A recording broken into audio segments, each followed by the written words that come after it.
Hello everyone, very good afternoon. So, as you all know that we were discussing about the contract, right?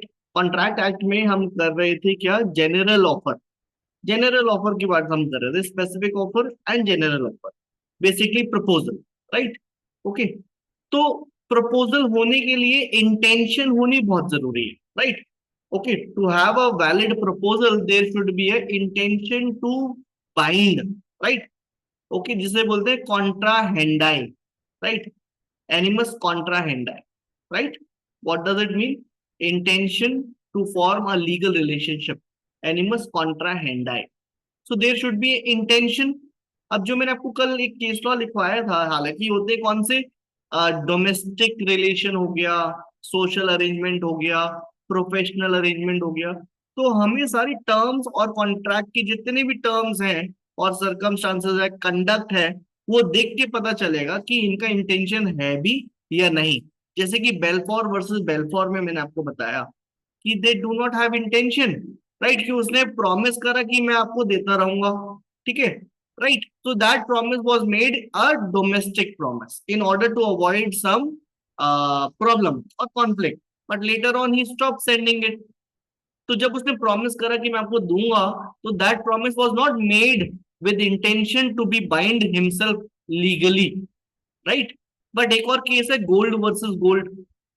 तो वहां पर जो मैंने आपको कल लास्ट बताया था वो क्या था कि जब तक मेरी क्षमता होगी तब तक मैं आपको देता रहूंगा, as much as I can manage. But that is also not, over here also he does not have any intention to form a legal relationship. Okay, but एक केस बताया आपको मैंने, मेरिट वर्सेस मेरिट। तो merit versus merit में after divorce जब वो legally एक agreement form करते हैं कि मैं आपको इतना पैसा दूंगा और ये प्रॉपर्टी भी आपके नाम में ट्रांसफर कर दूंगा, तो वहां पर ही had the intention to form a legal relationship, right? समझ में आया? Tell me. Deepanshi, Gulfisha, Meenakshi, Pranjali, Sharad, Sunita and Chirag and Priya, clear? तो जो कल लास्ट केस था वो गोल्ड वर्सेस गोल्ड था, है ना? उसके आगे चलते हैं, now let us proceed further from here. अब एक और लिखो, सोशल अरेंजमेंट पे लिखना, सोशल अरेंजमेंट। तो पहले डोमेस्टिक था, अब social.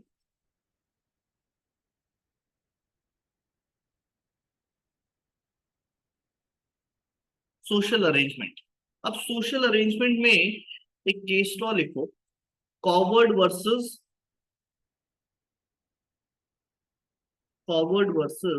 Motor insurance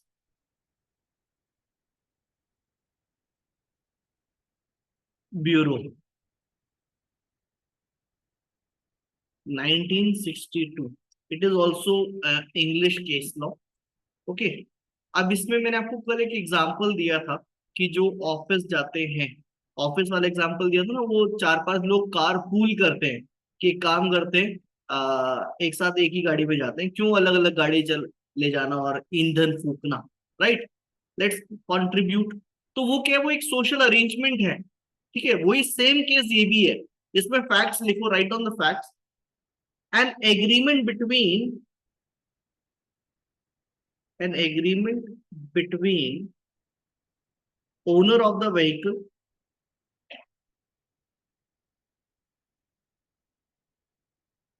and a co-worker that he would carry that he would carry the co-worker the co-worker to the place to the place of their work of their work and back for the weekly amount and back for the weekly amount. This was not held to be, this was not held to be binding as none of the parties, as none of the parties intended to create, intended to create a legal character.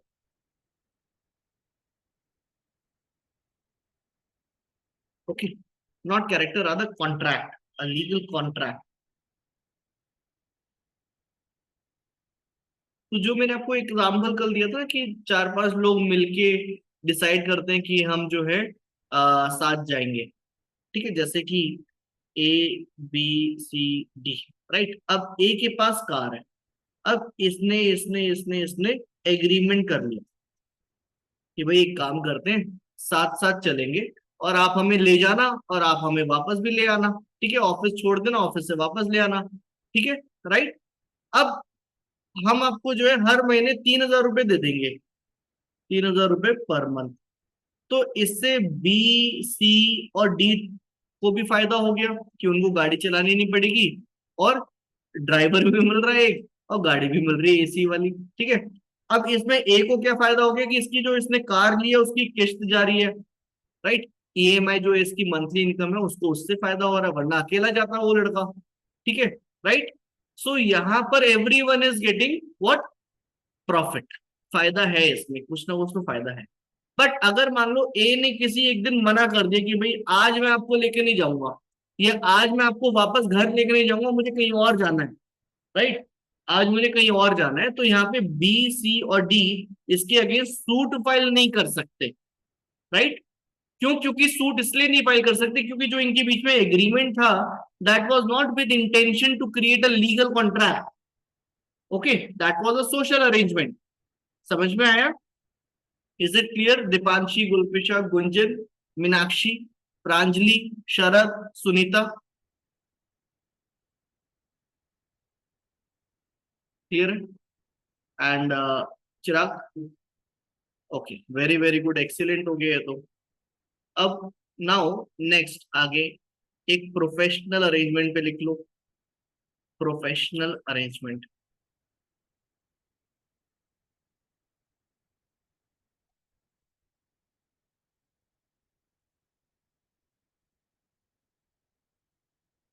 इस पे लिखना case Rose and Frank versus, Rose and Frank versus J R junior Crompton, okay, 1924। अब इसका भी आपको याद होगा, मैंने आपको कल बताया था कि दो पार्टीज, दो फर्म एक कॉन्ट्रैक्ट में एंटर करते हैं, ठीक है, राइट। दो पार्टीज या दो फर्म कॉन्ट्रैक्ट में एंटर करते हैं और उसमें सारी टर्म्स और कंडीशन लिखते हैं, ठीक है, राइट। और ये कॉन्ट्रैक्ट किस चीज का था? टिश्यू पेपर खरीदने का, कि हम आपसे टिश्यू पेपर खरीदेंगे, राइट, ओके। अब टिश्यू पेपर का भी बहुत अच्छा बिजनेस है, राइट। तो they have entered into a contract that we will purchase tissue paper, और सारी टर्म्स और कंडीशन लिख दी उसमें। बट उसमें एक क्लॉज लिख दिया that if any dispute arise that will not be subject to any jurisdiction of a court, ठीक है। उसमें ये ऐड कर दिया कि अगर कोई भी डिस्प्यूट होता है तो हम दोनों में से कोई भी कोर्ट नहीं जाएगा, it is not subject to any jurisdiction of a law court, okay, समझ में आया? तो दैट मीन्स कि इनकी इंटेंशन थी नहीं कि लीगली बाइंड हो, कि लीगल रिलेशन क्रिएट हो, है ना। So therefore there is no contract, therefore it is not enforceable before any court of law। समझ में आया? राइट, तो इसमें लिख लो, इसके फैक्ट्स लिख लो। Two firms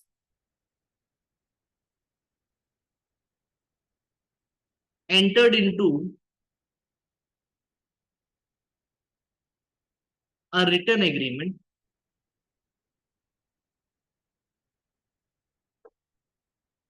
a written agreement for sale and purchase of tissue paper,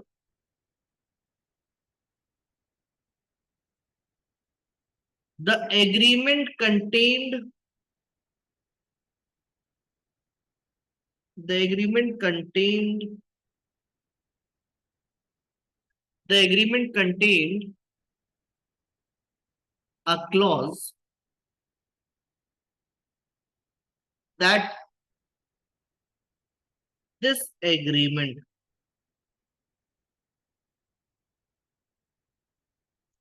is not a formal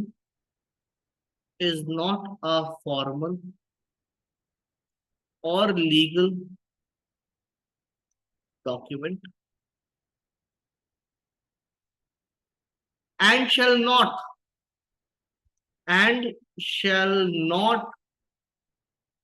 be subject to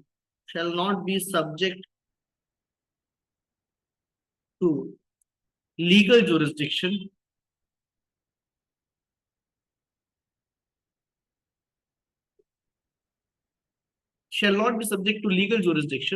in law courts.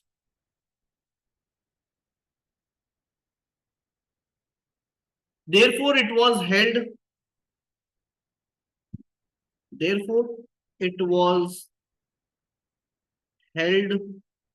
that there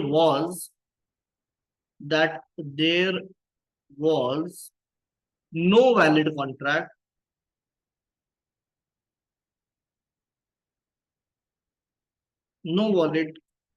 between the parties. ठीक है? Therefore, it was held that there was no valid contract between the parties. Just a minute.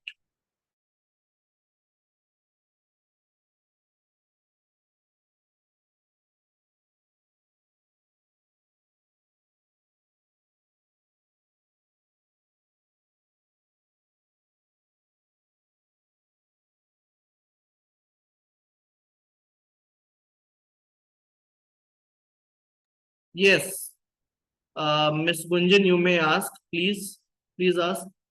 You may unmute and ask. Good afternoon sir. Very good afternoon. पूछो. Sir मेरा question ये है कि जब हम ये केस लॉ पढ़ रहे हैं तो इसमें इन्होंने लिखा है कि कॉन्ट्रैक्ट में भी वो एंटर हो रहे हैं, at the same time they are putting up a condition that they will not resort to the court और they will not seek any remedy, so we are declaring it is as the professional arrangement और in the personal nature. Yes. But at the same time ये section 28 का violation नहीं है, जो हमारा section 28 of the Indian contract act है, जो ये कहता है कि आप किसी को भी डिप्राइव नहीं करोगे from seeking the legal remedy if you enter into a contract. तो 28 क्या कहता है बेटा? 28 ये कहते हैं कि it is not a contract, it is void agreement. तो ये भी तो वॉइड एग्रीमेंट है. It is not enforceable. हाँ, लेकिन अगर एक पार्टी के साथ आपने कहा कि टिश्यू पेपर को परचेज़ करने का है कि एक पार्टी बायर होगी, दूसरी पार्टी सेलर होगी हाँ. And they are entering to a contract, अगर उसमें सामने वाली पार्टी जो है वो मुकर जाती है, वो मना कर देती है पेमेंट करने से, हाँ. तो इसका मतलब तो ये है कि हम जो पार्टी है यानी बायर है, तो उसको हम जो सेलर है उसका हम डिप्राइव कर रहे हैं राइट्स को। देखो, तो मतलब मुझे मैं I am not able to coordinate I'm with the section I'm 28।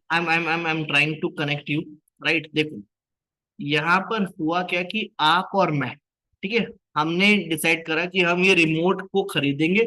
आप मेरे से रिमोट खरीदोगे और आप मुझे पैसे दोगे. ठीक है, right? Fair enough.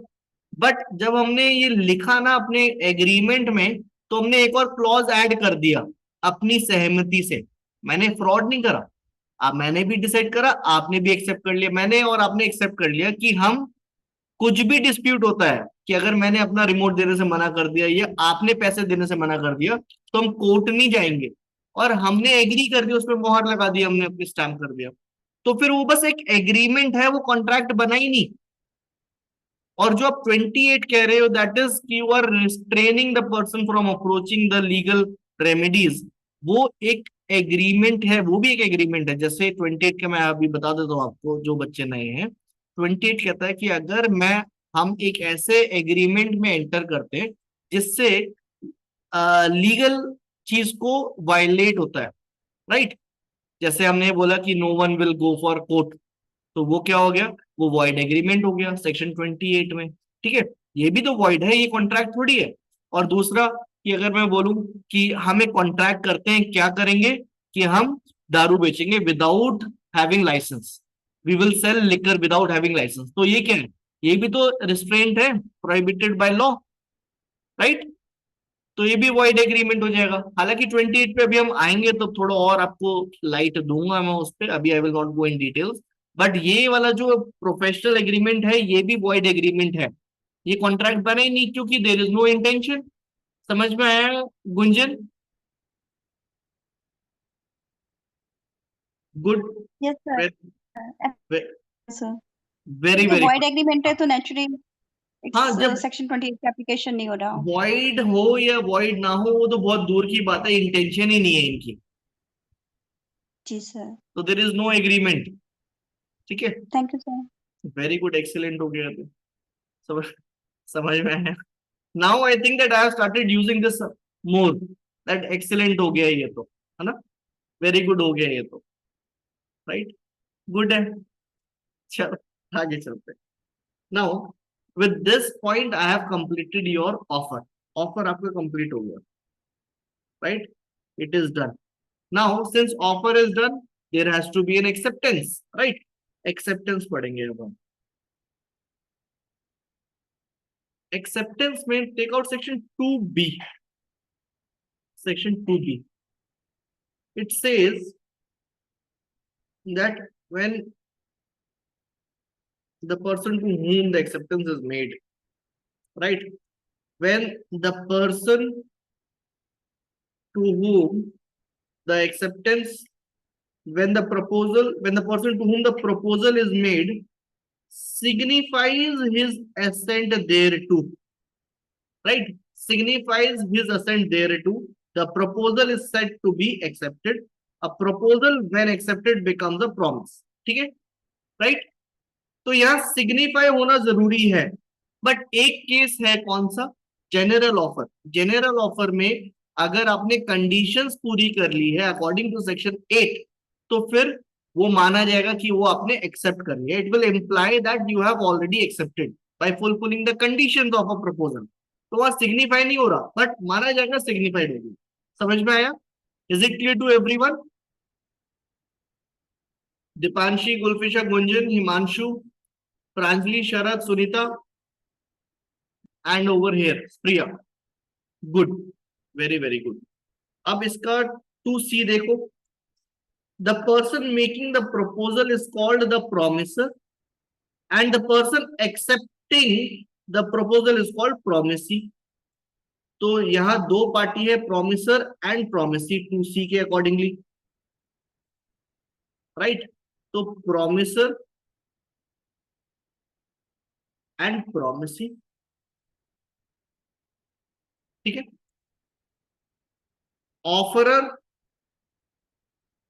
And offeree, offeror and offeree, offer भी तो प्रपोजल ही है, right. Promisor and promisee, offeror and offeree. अब मेरा एक क्वेश्चन है, is it possible that one person can be both promisor and promisee? Can a same person be a promisor and promisee? Priya, Chirag, Deepanshi, Gulfisha, Gunjan, can a same person be a promiser and promisee? बताओ,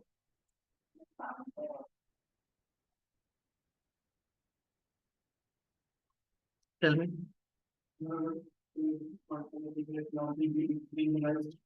Hmm?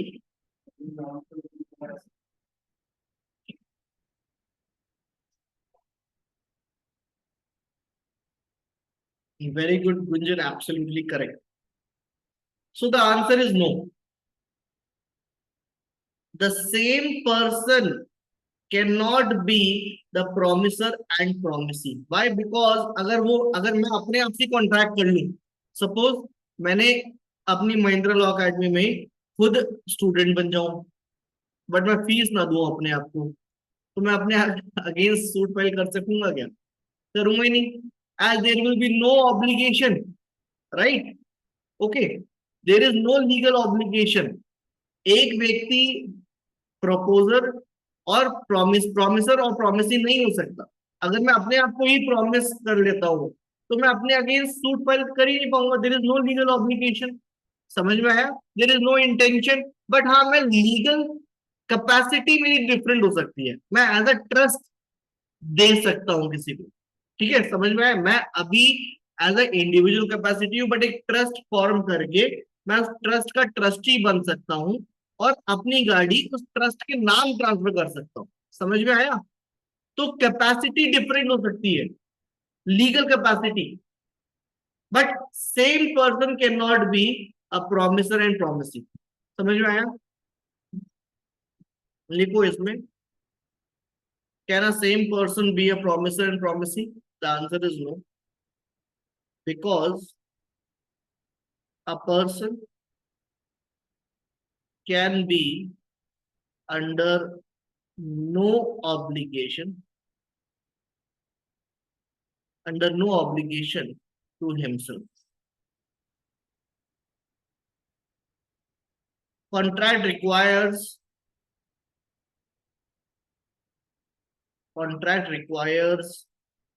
two parties,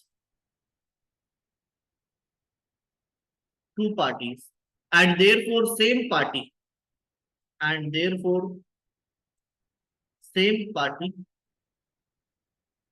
cannot be a party on both sides. ठीक है? Is it clear?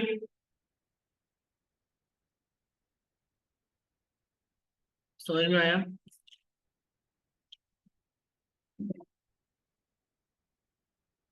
अब now let us discuss कि अगर acceptance हो जाता है तो कॉन्सिक्वेंस क्या होगा, what will be the impact of acceptance. ठीक है, कि मैंने प्रपोजल दिया, आपने एक्सेप्ट कर लिया, तो क्या होगा, अब क्या होगा, what will happen? so that is impact of acceptance। ठीक है, अब इसमें एक एंसन है, एंसन ने एक स्टेटमेंट दिया, that is very very important. ये स्टेटमेंट आपसे पूछ लेंगे किसने दिया, एंसन ने दिया, मुल्ला ने दिया, एरिस्टोटल ने दिया, किसने दिया? ठीक है, तो ये एंसन ने दिया, क्या दिया? An acceptance is to an offer is what a lighted matchstick to a train of gunpowder. सुन लिया? लिख लो, लिखो। एन एक्सेप्टेंस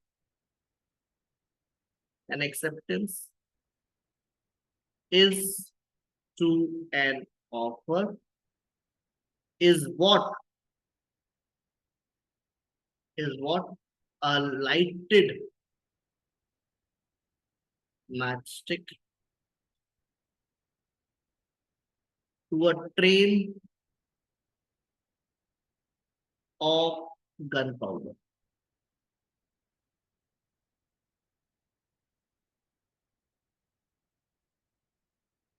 ठीक है, an acceptance is to an offer is what a lighted matchstick is to a train of gunpowder। ठीक है, चिराग क्या मतलब है इस स्टेटमेंट का?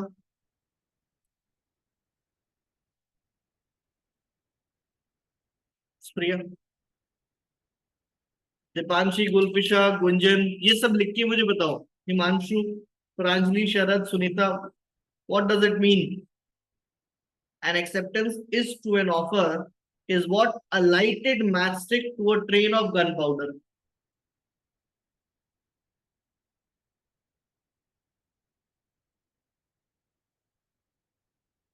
What does it mean? और ये बहुत इंपॉर्टेंट स्टेटमेंट है।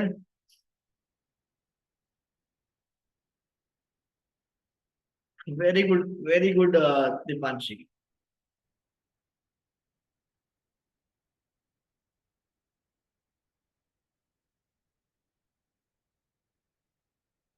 चिराग,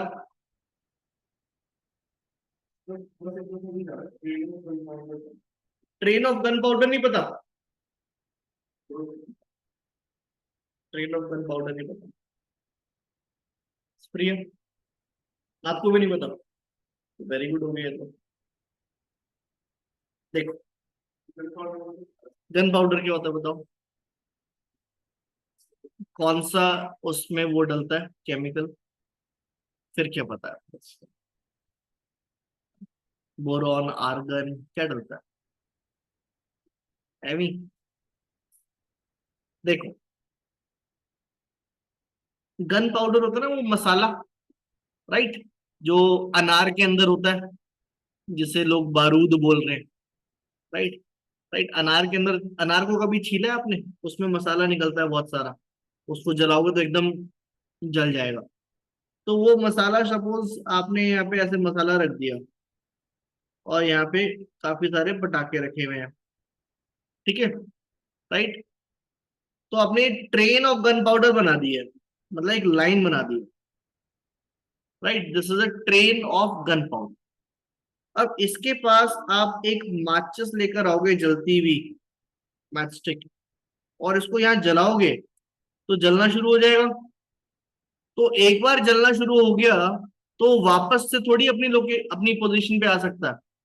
एक बार जल गया तो भस्म हो जाएगा, उसको रोक सकते हो आप पानी डाल के, बट वो वापस नहीं आ सकता ना। समझ में आया? वापस से अपनी पोजीशन पे नहीं आएगा, जो मसाला जल गया वो जल गया। जस्ट इमेजिन कि नहीं गलत हो गया, उसको वापस लाओ, ऐसा थोड़ी हो सकता है।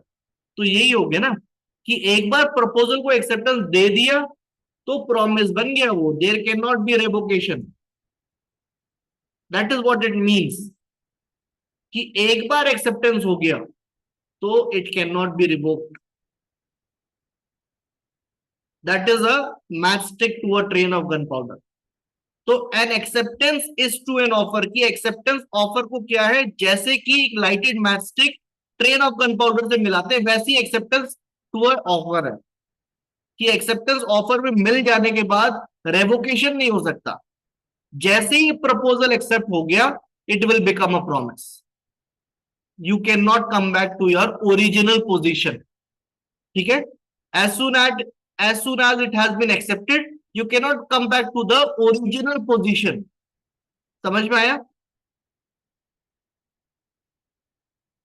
Deepanshi, Gulfisha, Gunjan, Himanshu, Pranjali, Sharad, Sunita and Chirag, Priya, got it? Gunjan ठीक है, शरद ठीक है। सो इसका मतलब यही है ना, कि ये लिखे an acceptance is to an offer, कि एक्सेप्टेंस ऑफर को क्या है, जैसे कि is what a lighted matchstick, जली हुई माचिस, to a train of gunpowder, कि ट्रेन ऑफ गन पाउडर को आप जली हुई माचिस लगाओगे तो क्या होगा, वो जलने लग जाएगी, वो वापस से नहीं आ सकता। ऐसे ही आपने एक्सेप्टेंस ऑफर को लगाया तो फिर वो प्रॉमिस ही बन जाएगा, अब आप वापस नहीं आ सकते। You can not come back to your original position, ठीक है।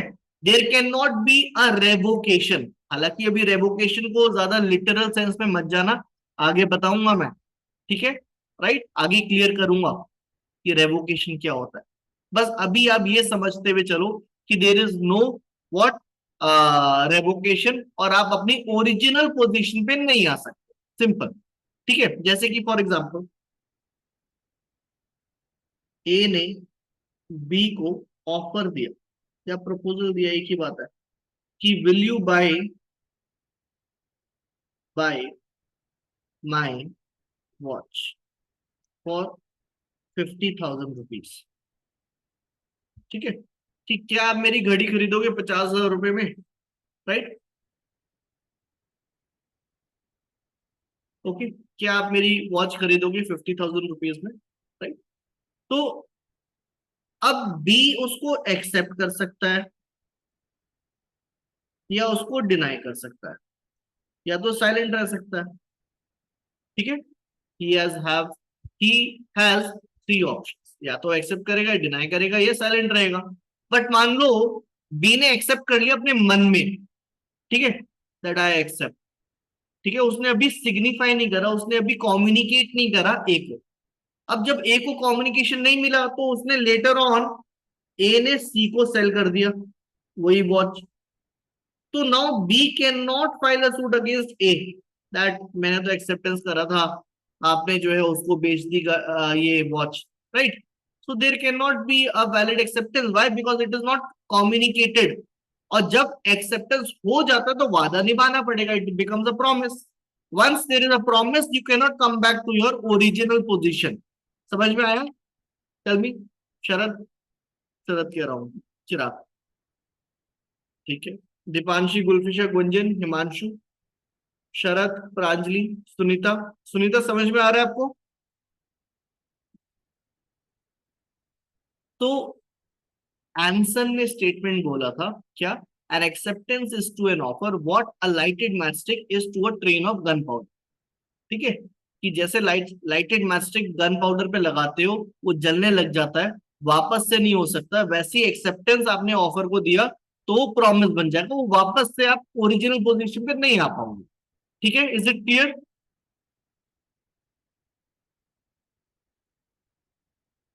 अब एक और स्टेटमेंट लिखो। An acceptance is a final and unqualified assent to the terms of the offer। अब इससे एक सेक्शन मैंने आपको मिलता जुलता पढ़ाया था, हालांकि उसको मैंने ज्यादा नहीं करा था, बस बस एक रीड करवाया था section. Tell me which section. Chirag याद आ रहा है? अनक्वालिफाइड याद आ रहा होगा, no if no but. Section, tell me, online students बताओ।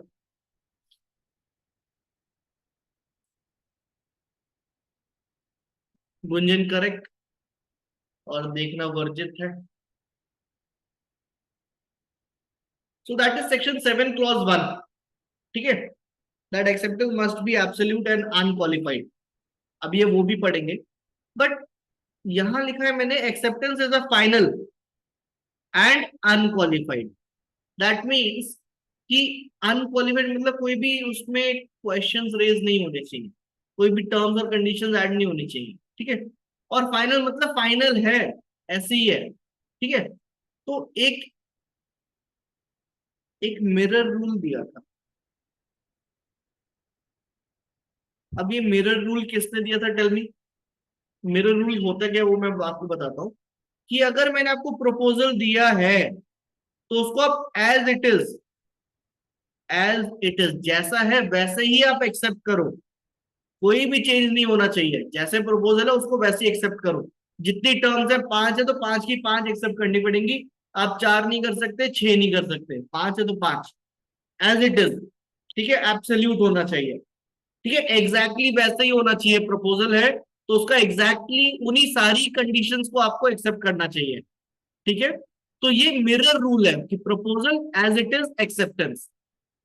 समझ में आया? तो ये मिरर रूल किसने दिया था? Tell me, who has given this mirror rule? Anson, Mulla, या एरिस्टोटल, या जेंकिंस, या गौरव महिंद्रा?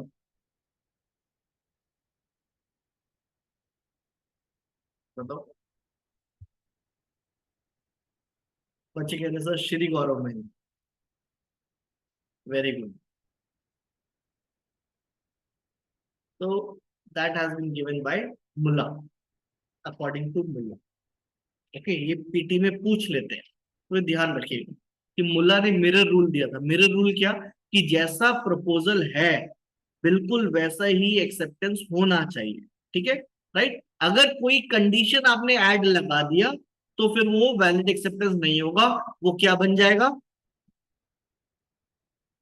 आपने बोला कि ठीक है मैं एक्सेप्ट करता हूं, बट 15 में नहीं 10,000 में खरीदूंगा, तो ये क्या बन गया? काउंटर ऑफर बन गया। काउंटर ऑफर में कौन सा केस लो है?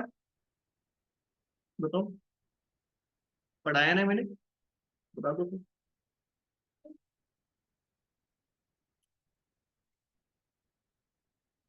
Harvey versus Facey. फिर,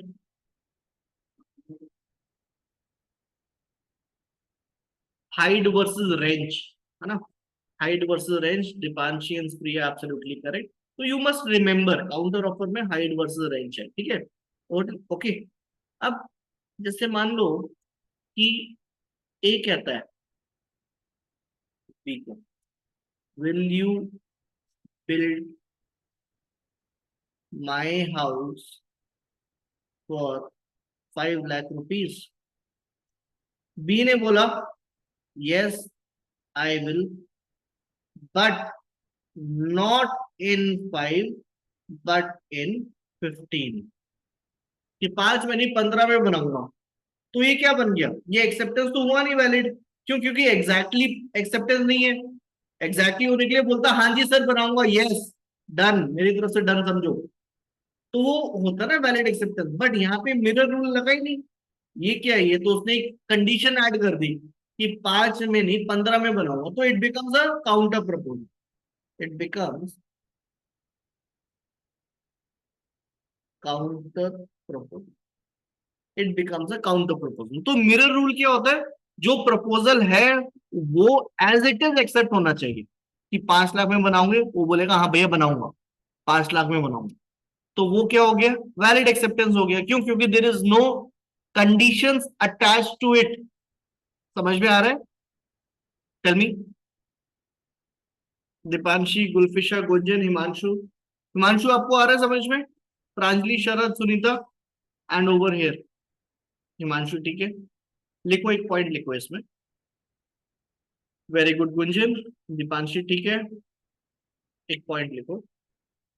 N acceptance is the second step,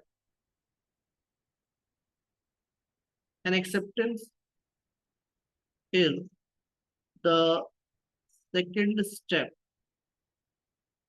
in the formation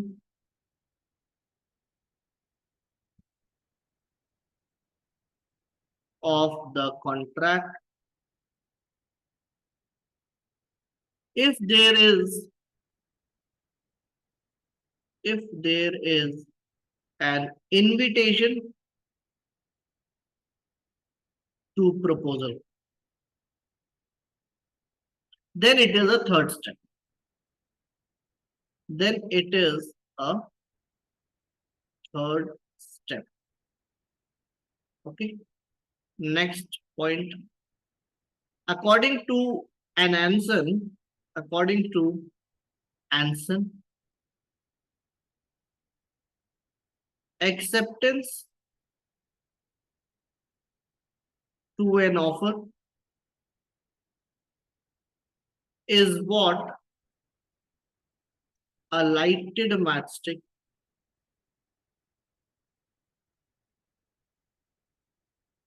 is to a train of gunpowder, is to a train of gunpowder. Okay, it produces something, it produces something which cannot be recalled,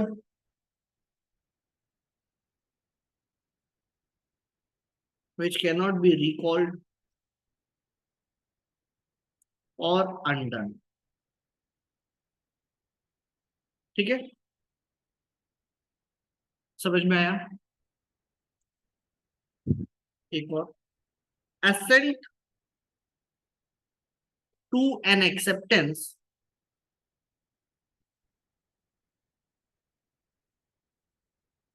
may be expressed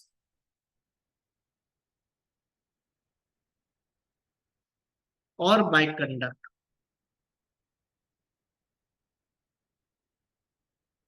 Okay, may be expressed or by conduct. कि जो आप acceptance है वो express भी कर सकते हो और बाय कंडक्ट भी कर सकते हो। ठीक है, is it clear? Tell me. थोड़ा और मैं आपको लिखवाता हूँ। अब एक और एग्जांपल है, जैसे आपको मैंने बोला हाइड वर्सेस रेंज, तो किसका है? काउंटर ऑफर का। और seeking some that information, mere supply of information में कौन सा केस लॉ आता है? चिराग, सप्लाई ऑफ इंफॉर्मेशन नहीं बनाया ना आपने, लिस्ट नहीं बनाई ना, क्या करा आपने? अच्छा, दीपांशी ठीक है, Priya, Gunjan correct, heavy industry, है ना, heavy industry, Harvey versus Facey, Bumper Hall Pen, याद आ गया? याद रखो, लिखो, राइट डाउन, एक पैरा लिखो, seeking clarification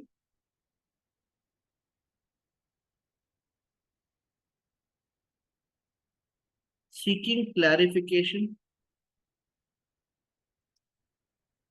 about the proposal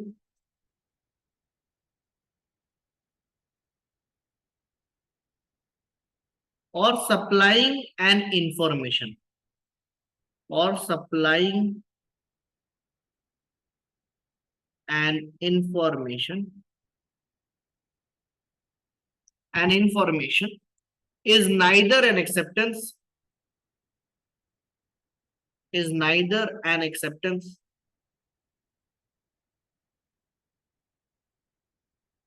nor a counter proposal.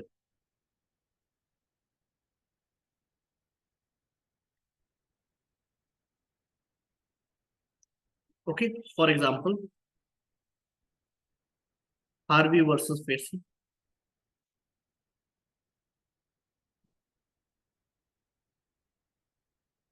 (1893) ठीक है, देखो आप ना, मेरे को लगता है हाइड वर्सेस रेंज और हार्वी वर्सेस फेसी में कंफ्यूज हो जाते होंगे, है ना? लालमन शुक्ला में तो नहीं होते, लालमन शुक्ला में तो उसको वो भांजा गाया हुआ तो उसको नॉलेज ही नहीं है, there is no signification, right, communication नहीं हुआ उसको प्रपोजल का। बट हाइड वर्सेस रेंज को आप देखो कि वो काउंटर ऑफर ही है, और हार्वी वर्सेस पेसी वो बम्पर हॉल पेन है। बम्पर हॉल पेन केस में क्या है कि वो क्लैरिफिकेशन, वो इंफॉर्मेशन वाला केस है, वो मियर सप्लाई ऑफ इंफॉर्मेशन, है ना, कि आप क्या बम्पर हॉल पेन बेच रहे हो, और बेच रहे हो तो कितने का लोएस्ट बेचोगे, राइट, उसने लोएस्ट बता दिया, तो that is just information supplied. अब इंफॉर्मेशन सप्लाई कर रहे हो, आप उसको एक्सेप्ट नहीं कर सकते, क्यों? क्योंकि that information which is given और signified to you, that is with not with the that is not with the view to obtain assent, है ना, with the view to obtain assent कहाँ पे 2A में लिखा हुआ है ना, राइट, वेरी गुड। हिमांशु समझ में आ रहा है आपको? Gunjan, Gulfisha, Deepanshi, Pranjali, Sharad, Sunita,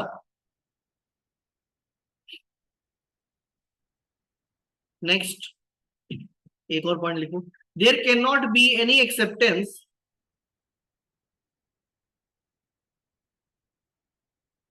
there cannot be any acceptance, there cannot be any acceptance without knowledge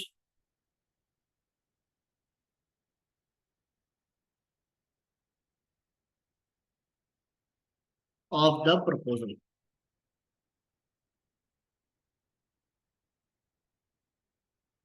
There cannot be any acceptance without knowledge of the proposal, right? इसमें केस लॉ क्या है चिराग? There cannot be acceptance without knowledge of proposal, proposal के बारे में पता ही नहीं तो acceptance होगा नहीं, बताओ, है प्रिय, याद नहीं आ रहा ना?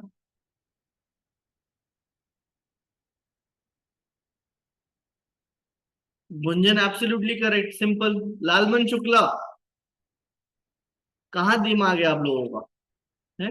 इतना सिंपल सिंपल लिखा हुआ है यहाँ पर, आप कर नहीं पा रहे हो। लालमन शुक्ला लिखो इसमें, Lalman Shukla versus Gauridhar, 1913 Allahabad high court, ठीक है।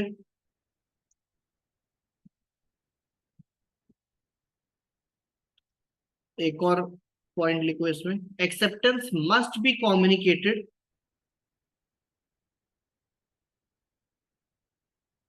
must be communicated to the offerer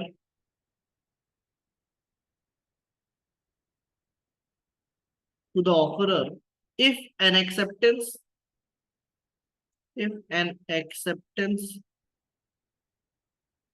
is not communicated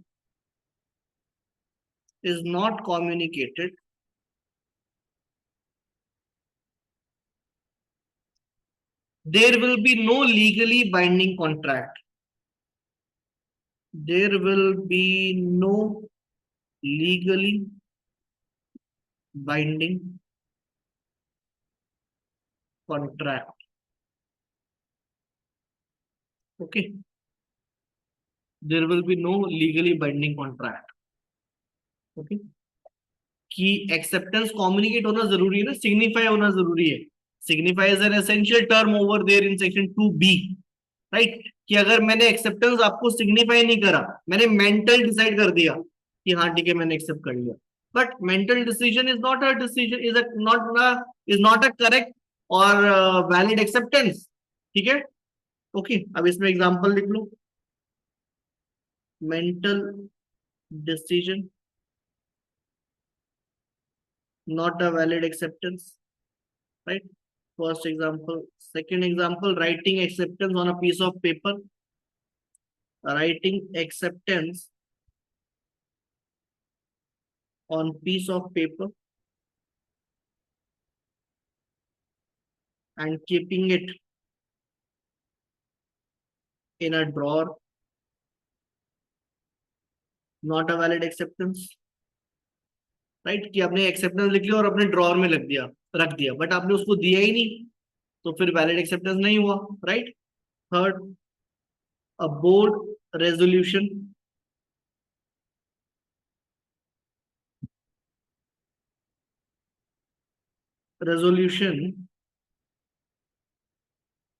of a company accepting a proposal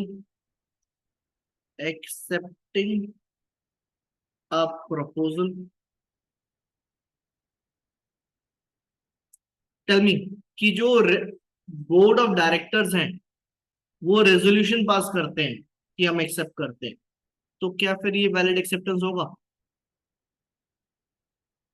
board of directors ही तो, कंपनी के डायरेक्टर्स ही तो एक्सेप्ट करेंगे ना, राइट. मैनेजर थोड़ी करेंगे. तो board of director pass the resolution of accepting an offer, will it amount to a valid acceptance? क्या ये वैलिड एक्सेप्टेंस होगा? बताओ Chirag, Priya. So the answer is Deepanshi, Gulfisha, Gunjan. बताओ. Himanshu, Pranjali, Sharad, Sunita. Tell me.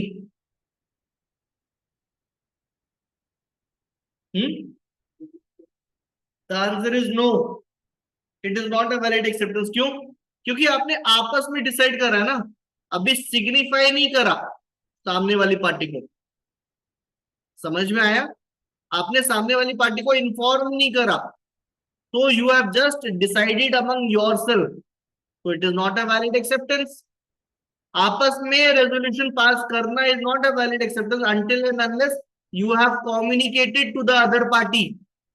Got it? Tell me. Gunjan, absolutely correct.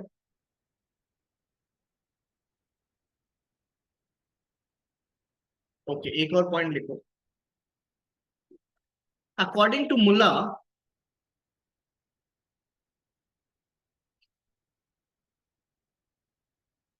a proposal has to be accepted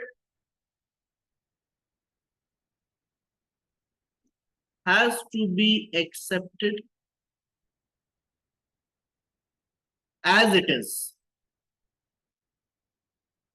This is called the mirror image rule. This is called the mirror image rule.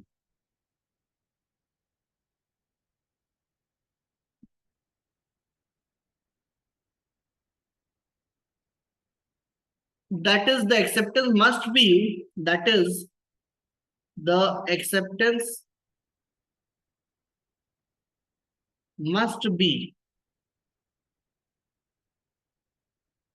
absolute and must correspond with the terms of the offer. With the terms of the offer. ठीक है, समझ में आया?